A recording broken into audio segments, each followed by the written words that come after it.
ये चैनल खास तौर पर उन स्टूडेंट्स के लिए बनाया गया है जो टेट, सीटेट, यूपी टेट और अन्य कॉम्पिटिटिव एग्जाम्स की तैयारी कर रहे हैं। बुक यहाँ आपको मिलेगा वी इम्पोर्टेंट हमारा पूरा रोड मैप। सबसे पहले हम जानेंगे कि ये सूक्ष्म जीव आखिर हैं क्या, फिर देखेंगे कि ये हमारे दोस्त कैसे हैं और हमारे दुश्मन कैसे बन जाते हैं। इसके बाद हम इनसे लड़ने के तरीकों जैसे फूड प्रिजर्वेशन और वैक्सीन्स पर बात करेंगे। और आखिर में सबसे जरूरी topic the great nitrogen cycle को समझेंगे। वाह सर, इसका मतलब आज तो माइक्रोब्स का पूरा चैप्टर एकदम क्रिस्टल क्लियर होने वाला है।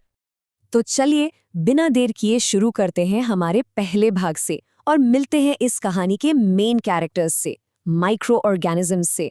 तो सबसे पहला सवाल, सोचिए जरा ऐसी कौन सी चीजें हैं जो हमारे चारों तरफ हवा में, पानी में, मिट्टी में, हर जगह हैं, लेकिन हम उन्हें देख नहीं सकते।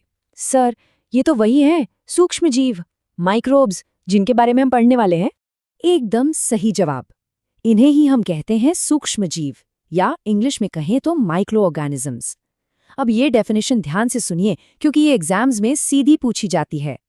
सूक्ष्म जीव वो जीवित जीव हैं जो इतने छोटे होते हैं कि उन्हें नंगी आंखों से नहीं देखा जा सकता। इन्हें देखने के लिए माइक्रोस्कोप या मैग्नीफाइंग लेंस की जरूरत पड़ती है। अब देखिए, इन सूक्ष्म जीवों के भी मेन ग्रुप्स होते हैं। मोटे तौर पर इन्हें 4 मेजर ग्रुप्स में बांटा गया है: बैक्टीरिया, फंजाई, प्रोटोजोआ और एल्गी। पर इनके अलावा एक स्पेशल केस भी है और वो है वायरस का। सर, एक मिनट, वायरस को स्पेशल केस क्यों कहा गया है? बहुत ही अच्छा सवाल, और ये एग्जाम के लिए भी बहुत इंपॉर्टेंट पॉइंट है।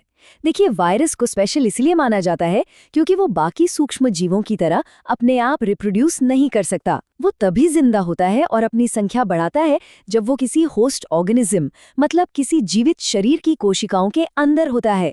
बाहर तो वो बस एक बेजान कण जैसा है। तो चलिए अब बात करते हैं इन माइक्रोब्स के दोस्ती वाले रूप की। देखते हैं कि ये हमारे लिए कितने फायदेमंद हो सकते हैं। इसका सबसे बढ़िया और कॉमन एग्जाम्पल तो हमारे घरों में रोज देखने को मिलता है, दही का जमना। हम क्या करते हैं? हल्के गर्म दूध में बस 1 चम्मच दही डालते हैं। उस 1 चम्मच दही में मौजूद एक खास बैक्टीरिया जिसका नाम है लैक्टोबैसिलस तेजी से मल्टीप्लाई होता है और पूरे दूध को दही में बदल देता है। अच्छा, तो ये लैक्टोबैसिलस बैक्टीरिया है जो ये काम करता है। सर, ये नाम तो एग्जाम में जरूर पूछा जा सकता है ना? बिल्कुल, लैक्टोबैसिलस का नाम याद रखना बहुत जरूरी है। हाँ बिल्कुल, और फायदे यहीं खत्म नहीं होते। ब्रेड, केक, पेस्ट्री बनाने में यीस्ट का इस्तेमाल होता है जो एक तरह का फंगस है। बड़े पैमाने पर अल्कोहल और सिरका बनाने में भी माइक्रोब्स काम आते हैं। इडली और डोसा का बैटर भी इन्हीं की वजह से फर्मेंट होता है। और सबसे बड़ी बात, ये हमारे पर्यावरण के सफाई कर्मचारी भी हैं। ये ऑर्गेनिक वेस्ट जैसे सब्जियों के छिलके और मरे हुए जानवरों को डीकंपोज करके एनवायरनमेंट को क्लीन करते हैं। अरे वाह, मतलब हमारी किचन से लेकर बड़ी बड़ी इंडस्ट्रीज और यहाँ तक कि पर्यावरण को बचाने में भी ये माइक्रोब्स हमारे दोस्त हैं। एकदम सही। और अब स्क्रीन पर देखिए 2 ऐसी डिस्कवरीज जिन्होंने मेडिकल साइंस की दुनिया ही बदल दी। इन्हें तो डबल स्टार मार्क कर लीजिए। पहला, 1857 में लुइस पैस्टर ने फर्मेंटेशन यानी किण्वन की खोज की। ये वही प्रोसेस है जिससे यीस्ट चीनी को अल्कोहल में बदलता है। और दूसरा, 1929 में अलेक्जेंडर फ्लेमिंग ने पेनिसिलिन की खोज की, जो दुनिया की पहली एंटीबायोटिक थी। इसने अनगिनत जानें बचाईं। ये दोनों नाम, साल और उनकी खोज एग्जाम्स में बार बार आते हैं। तो दोस्तों की बात तो हो गई, अब सिक्के का दूसरा पहलू भी देखना जरूरी है। अब बात करते हैं उन माइक्रोब्स की जो हमारे लिए खतरनाक हैं, हमारे दुश्मन हैं। देखिए, सभी माइक्रोब्स बुरे नहीं होते हैं, लेकिन जो बीमारियां फैलाते हैं उन्हें एक स्पेशल टर्म दिया गया है, पैथोजेंस। हिंदी में कहें तो रोगाणु। ये हवा, पानी या खाने के जरिए हमारे शरीर में एंटर कर सकते हैं और हमें बीमार कर देते हैं। पैथोजेंस मतलब पैथोस यानी डिजीज और जेन यानी पैदा करने वाला, रोग पैदा करने वाले जीव। एक्सीलेंट, बिल्कुल सही समझा। और ये जो टेबल अब आप देख रहे हैं, ये कॉम्पिटिटिव एग्जाम्स का one of the most favourite topics है। इसे बहुत ध्यान से देखिए।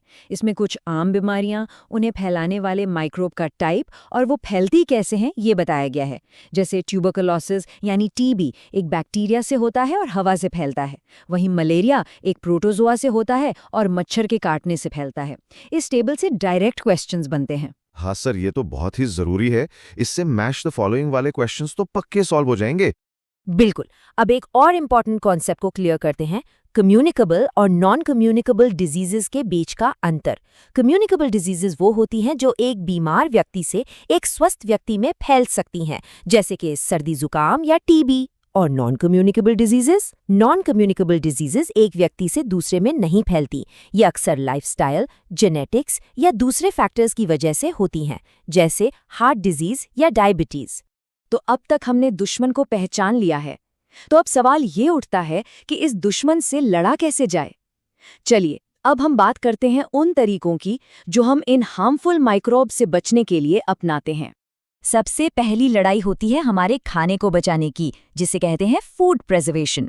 इसके कई तरीके हैं, जैसे केमिकल मेथड, इसमें सोडियम बेंजोएट जैसे प्रिजर्वेटिव्स का इस्तेमाल होता है। फिर है नमक का इस्तेमाल, जिससे मांस मछली को प्रिजर्व करते हैं। चीनी का इस्तेमाल जैम और जेली में होता है, ताकि नमी कम हो और माइक्रोब्स ग्रो ना कर सकें। और हमारे घरों में सबसे कॉमन अचार में तेल और सिरके का इस्तेमाल। ओह, तो मम्मी जो अचार में इतना तेल डालती हैं, उसके पीछे का साइंस ये है, ताकि वो खराब ना हो। एकदम सही। और एक बहुत ही ब्रिलियंट टेक्निक है पास्चराइजेशन, जो खास तौर पर दूध के लिए इस्तेमाल होती है। इसमें दूध को लगभग 70 डिग्री सेल्सियस पर 15 से 30 सेकेंड के लिए गर्म किया जाता है और फिर अचानक से ठंडा करके स्टोर कर लिया जाता है। इससे हार्मफुल माइक्रोब्स मर जाते हैं और इसका नाम इसके इन्वेंटर लुई पास्चर के नाम पर रखा गया है। अच्छा, तो जो पैकेट वाला दूध हम बिना उबाले भी पी सकते हैं, वो इसी पास्चराइजेशन की वजह से सेफ होता है। और अब आता है बीमारियों से लड़ने का सबसे शक्तिशाली हथियार, वैक्सीन। याद रखिए, 1798 में एडवर्ड जेनर ने स्मॉल पॉक्स यानी चेचक की वैक्सीन खोजी थी। ये नाम और साल बहुत जरूरी है। अब सवाल है, वैक्सीन काम कैसे करती है? ये बिल्कुल सेना की ट्रेनिंग की तरह है। इसमें मरे हुए या बहुत ही कमजोर माइक्रोब्स को हमारी बॉडी में इंट्रोड्यूस किया जाता है। तो इससे क्या होता है, हम बीमार नहीं पड़ जाते? नहीं, क्योंकि माइक्रोब्स कमजोर होते हैं, लेकिन हमारी बॉडी की आर्मी यानी हमारा इम्यून सिस्टम उन्हें पहचान लेता है और उनसे लड़ने के लिए खास सैनिक, जिन्हें एंटीबॉडीज कहते हैं, बनाना सीख लेता है। फिर जब असली ताकतवर दुश्मन हमला करता है, तो हमारी बॉडी पहले से ही तैयार रहती है। तो हमने माइक्रोब्स के अच्छे और बुरे दोनों रूप देख लिए, पर अब हम उनके उस रोल की बात करेंगे जिसके बिना इस धरती पर लाइफ एग्जिस्ट ही नहीं कर सकती। बात करते हैं द ग्रेट नाइट्रोजन साइकिल की। सबसे पहले ये फैक्ट देखिए, हमारे एटमॉस्फेयर में जिस हवा में हम सांस लेते हैं, उसमें 78% नाइट्रोजन है। 78%? ये तो सबसे ज्यादा है, ऑक्सीजन से भी ज्यादा। बिल्कुल, लेकिन यहाँ एक कैच है। इतनी सारी नाइट्रोजन होने के बावजूद पेड़ पौधे और जानवर इसे डायरेक्टली यूज नहीं कर सकते। ये उनके किसी काम की नहीं है। तो फिर उन्हें नाइट्रोजन मिलती कैसे है? क्योंकि नाइट्रोजन तो प्रोटीन्स और डीएनए बनाने के लिए जरूरी है। Excellent question. और यहीं पर हीरो की एंट्री होती है, और वो हीरो हैं हमारे माइक्रोब्स। ये पूरा प्रोसेस, जिसे नाइट्रोजन साइकिल कहते हैं, इन्हीं पर टिका है। देखिए, स्टेप 1 है नाइट्रोजन फिक्सेशन।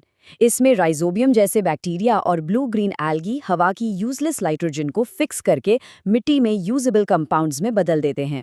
स्टेप 2, पौधे इन कंपाउंड्स को अपनी जड़ों से अब्जॉर्ब कर लेते हैं और फिर जानवर पौधों को खाकर नाइट्रोजन पाते हैं।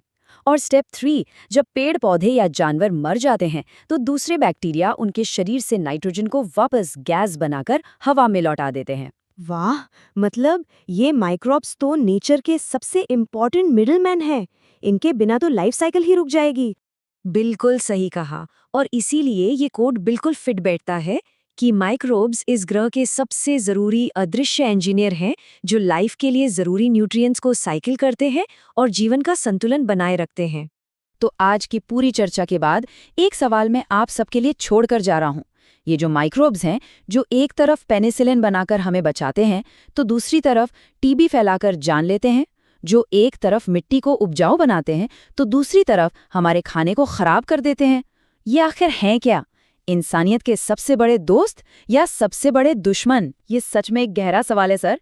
शायद ये दोस्त भी हैं और दुश्मन भी, और हमें बस इनके बीच बैलेंस बनाकर जीना सीखना है। दोस्तों, अगर आपको ये वीडियो हेल्पफुल लगा हो तो लाइक करें, शेयर करें और चैनल को सब्सक्राइब जरूर करें। और ऐसे ही आसान वीडियोस के लिए जुड़े रहें स्टडी विद दीपिका के साथ। आहा।